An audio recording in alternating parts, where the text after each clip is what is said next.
Welcome back my YouTube family. तो हम फिर से एक और कहानी लेकर आए हैं आपके लिए। कीर्ति जब 7 साल की थी तभी उसके पापा एक एक्सीडेंट में चल बसे। उसके पापा उसको बहुत प्यार करते थे।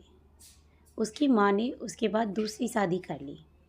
कीर्ति नहीं चाहती थी कि उसकी मम्मी ऐसा करें, लेकिन उस समय अकेली औरत, छोटी बच्ची, इसलिए उसकी माँ ने शादी की। कीर्ति को सौतेले पिता बिल्कुल भी पसंद नहीं थे। कीर्ति ने पापा भी नहीं कहती थी। उसकी मम्मी ने कई बार कहा कि यह तुम्हारे पापा हैं, यही सच है, लेकिन कीर्ति ने नहीं माना। वो तो हमेशा ये सोचती थी उसके पिता तो इस दुनिया में नहीं हैं, यह तो सिर्फ मेरी माँ के पति थे, वो भी दूसरे। उनसे मेरा एक छोटा भाई भी है। वो बिजनेस करते थे और अक्सर टूर भी किया करते थे। उसके सौतेले पिता जब भी उससे बात करते या आसपास आते तो वो उनसे बात भी नहीं करती। आखिर ऐसा चलता रहा और मम्मी ने यह सब देखते हुए कीर्ति को मौसी के यहाँ पढ़ने भेज दिया था।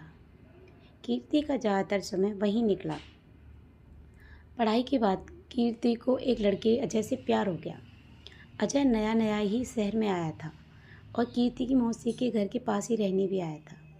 करीब 5 महीने में ही कीर्ति अजय को प्यार करने लगी थी। उसने सोच लिया था कि शादी उसी से करूँगी। वो उम्र में कीर्ति से करीब 6 साल बड़ा था, लेकिन प्यार में यह सब कहाँ देखा जाता है। कीर्ति ने माँ को बता दिया कि मैं अजय से शादी करना चाहती हूँ। उसकी माँ ने बोला ठीक है। अजय को मिलने के लिए घर बुलाया। अजय अनाथ था, उसके माता पिता और रिश्तेदार नहीं थे, इसलिए वो खुद कीर्ति के घर शादी की बात करने आ गया। कीर्ति को बस माँ की हाँ चाहिए थी, पिता से उसे कोई मतलब नहीं था। लेकिन वो भी वहीं थे जब अजय आया था। माँ को लड़का पसंद आ गया। मैं खुश थी। अजय चला गया और मम्मी भी कुछ काम से बाहर गई। जब मैं घर में अकेली थी तब मेरे सौतेले पिता मेरे पास आए और बोले, तुम उस लड़के से शादी नहीं करोगी। मैंने कहा, आपसे किसने पूछा, चली जाइए यहाँ से। मैं वहाँ से जाने लगी। तब उन्होंने मेरा हाथ पकड़ा और फिर कहा, तुम शादी नहीं कर सकती। इस बार उनकी आंखों में थोड़ा गुस्सा था। मैंने कहा, मेरा हाथ छोड़िए और मुझसे दूर रहिए। मैं अपने कमरे में गई और दरवाज़ा बंद कर लिया। जब माँ आई तब मैंने कहा कि तुम्हारा पति मेरे साथ बदतमीजी कर रहा था। तो माँ ने कहा, चुप रहो, कुछ भी उनके बारे में मत बोलो, वो हमेशा तुम्हारा भला सोचते हैं। मेरी माँ की आंखों पर तो जैसे पट्टी बंधी थी। माँ ने फिर रात में मुझसे बोला कि यह लड़का सही है, तूने अच्छे से जान पहचान निकलवा ली ना। मुझे समझ में आ गया था कि उन्होंने इनके कान भर दिए। मैंने कहा कि खोट अजय में नहीं है, तुम्हारे पति में है। वो मेरी शादी नहीं होने देना चाहते। पता नहीं उनके दिल में क्या है, लेकिन मैं अजय से ही शादी करूँगी। मेरा फैसला मेरी माँ अच्छे से जान चुकी थी, इसलिए हमारी शादी तय हो गई। शादी की तैयारियां होने लगी। मैं खुश थी। इस दौरान मैंने उनकी आंखों में अजीब सी बेचैनी देखी। मुझे साफ दिखाई दे रहा था कि वो नहीं चाहते थे कि मेरी शादी हो। आखिर कौन बाप ऐसा सोचेगा, लेकिन वो पिता नहीं थे। आखिरकार शादी का दिन आ गया। सुबह मैं अकेले में अजय से छत पर बात कर रही थी। जैसे ही मैंने फ़ोन रखा, मेरे मुंह पर किसी ने पीछे से रुमाल रख दिया और मैं बेहोश हो गई। जब मुझे होश आया तब मैं एक कमरे में एक बिस्तर से बंधी थी। मेरा मुंह भी बंद था। मेरी शादी वाले दिन मुझे यहाँ कौन उठा कर लाया? थोड़ी देर बाद कमरे का दरवाज़ा खुला और सामने मेरे सौतेले पिता थे। उन्होंने मेरे साथ यह किया किया था, पर आखिर वो मुझे यहाँ क्यों उठा कर लाए? मुझे वो पसंद नहीं थे, लेकिन वो इस हद तक गिरे हैं मुझे नहीं पता था।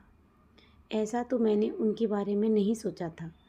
मैं यही सब सोच रही थी, तब वो बोले, मैं तुम्हारी शादी उस लड़के से नहीं होने दूंगा। वो खाना लेकर आए थे। उन्होंने मेरा मुंह खोला। मैंने कहा कि क्या चाहते हो तुम? मेरी शादी से इतनी परेशान क्यों हो? मुझे यहाँ बांध कर रखा है, यही है तुम्हारा असली चेहरा? मेरी आवाज़ तेज होती देख उन्होंने मेरा मुंह वापस बांध दिया। राधा, आज रात मेरी शादी थी और रात को मैं यहाँ इस कमरे में बंद हूँ।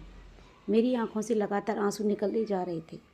मैं सोच रही थी कि सारी गलती माँ की है जो इस आदमी से शादी करी। रात को फिर वो कमरे में आए। इस बार कमरे में आते ही कहा कि आज तुम्हारी शादी थी, लेकिन मैं नहीं चाहता था कि तुम उस लड़के से शादी करो। वो लड़का झूठा है, फ्रॉड है, तुम्हें धोखा दे रहा है। वो पहले से शादीशुदा है।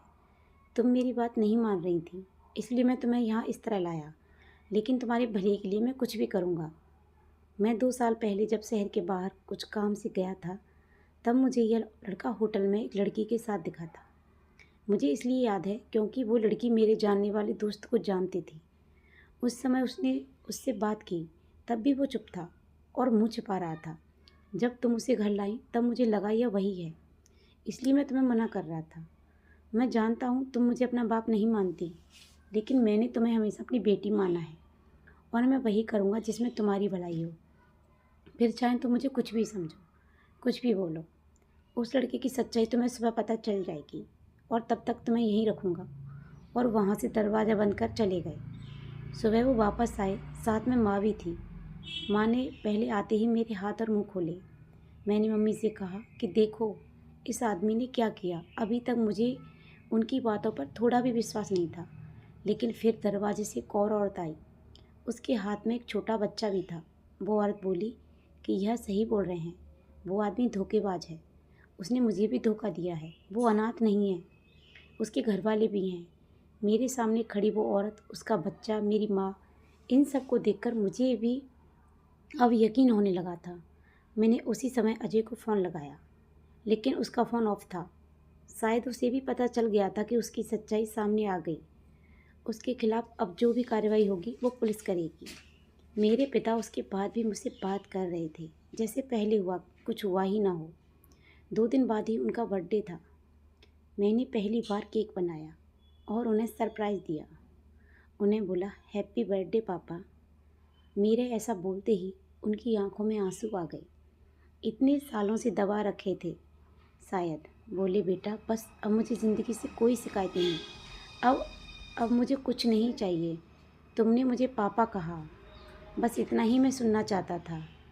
तब मुझे समझ आया कि मैं कितनी कच्ची हूँ इंसान पहचानने में।